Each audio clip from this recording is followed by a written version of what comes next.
Well, it was hard to miss it today. Fed Chairman Ben Bernanke telling the Joint Economic Committee lawmakers that they need to do more for the economy, mainly because he can't do anything else.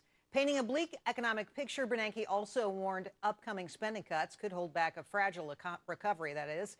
Joining me now, Congressman Kevin Brady from Texas. He's the top House Republican on the committee. Welcome back to the show, Congressman. You were sitting listening to Ben Bernanke. He sounds like he's not very confident in the economy. I want to play some sound from that hearing and get you to respond. Here's the Fed chairman. The recovery is close to faltering. We need to make sure that the recovery continues and doesn't drop back, and that the unemployment rate continues to fall downward. Faltering. Faltering was the word he used. And frankly, I was a little surprised to hear that, because usually the Fed chairman does not talk down the economy. Were you surprised? Yeah, a little bit. You know, if you were looking for optimistic news, certainly wasn't there. Here we are, 2.5 years almost into the supposed recovery. We're faltering, zero job growth. That's where we're at. I did think it was helpful to hear him say Europe matters, and, you know, should they go into financial crisis, we could see a double-dip recession. It's important to know that. And the second point, the deficits matter. We've got to get a grip on our financial problems as a country. Well, I think lawmakers need to hear that. Congressman, it seemed like he was almost lecturing you guys that you need to get out there and spend some money, that you're not doing what you can to keep this recovery going. Is it your fault? Well, no, not the spending money portion of it. God knows Washington has sent way too much money out in supposed stimulus. That has failed. All of those policies have failed.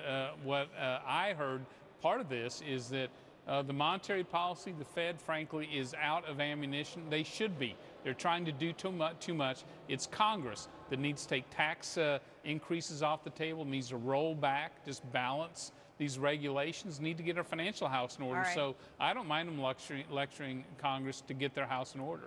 Well, you know, you have been no fan of Ben Bernanke, and you say he needs to stop worrying about employment and start worrying only about monetary policy. How is that going to make the world a better place? You know, right now you can't serve two masters, and the Fed is trying to do full employment, which is important, price stability, which I think is even more important. Truth is, monetary policy can't grow the economy, except in very short bursts. Price stability, having a sound dollar, really gives us, I think, the foundation for economic growth. You know, I think the Fed ought to have a single mandate, like much of the world. I think Congress needs to hold the Fed chairman accountable for meeting those goals. Right. I think the two of them is confusing. Well, you know, it was a big hole we dug ourselves out of there, and I think everybody's surprised that the economy is punk as it is. But I got to take you to task for something. Why can't you people get a budget? The new budget year just started. You're talking about a CR that's only going to take us through November 18th, continuing resolution. Why can't we just have a good old-fashioned budget? What's the problem here? You know, why can't we? Frankly, the House has sent out a budget every year on time. The Senate hasn't for 2 years.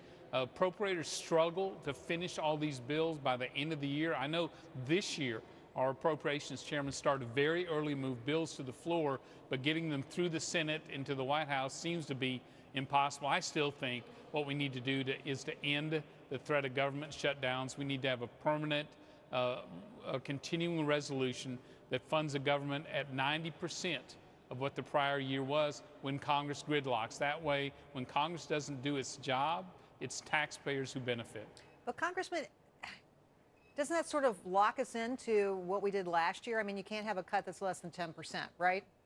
Well, I would love to see, I wish our cut was 10%, and I wish Ben Bernanke had cause to worry about deep spending cuts, but obviously with this Senate and this president, it's not happening, and that's one of the problems. Well, Kevin Brady, thanks for coming on tonight. Really appreciate your help and your time. Have a great afternoon. Thank you, Jerry.